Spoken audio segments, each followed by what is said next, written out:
এখন ওভারসিজেও পৃথিবীর বহু দেশে যেখানেই বাঙালি আছে সেখানেই আমাদের সিনেমা যাচ্ছে, এবং খুব মানে চলার জন্য চলা না, অফিসিয়ালি রিলিজ হচ্ছে। এবং ওভারসিজ থেকেও কিন্তু চমৎকার একটা বিজনেস আসছে, সেটা America, Canada, middle east, Europe, England, Australia, পুরো পৃথিবীময়। আমি তো দেশের বাইরের অনেকগুলো দেশের যখন থিয়েটারের সিনেমাগুলো দেখি যে এরকম উচ্চ পড়া ভিড়, তখন আমার মনে হয় যে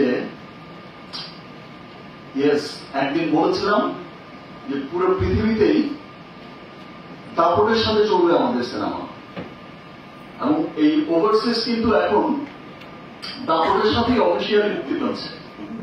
রাফি অসাধারণ একটা সিনেমা বানিয়েছে, এটা আজকে আমি বলে গেলাম, দুদিন পরে তো সিনেমাটা মুক্তি পাবে, সবাই দেখবে।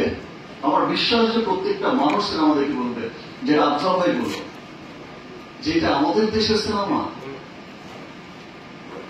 খুব আনন্দ নিয়ে, খুব প্রাউড করেই বলবে যে এটা আমাদের সিনেমা। দেখতেছে আমাদের সিনেমাতে কত দূর এগোচ্ছে। আর শাকিল ভাই যে বলল 100 কোটি, আমি এটা বিশ্বাস করতে চাই যে ইনশাল্লাহ কোনো একদিন 100 কোটিই হবে।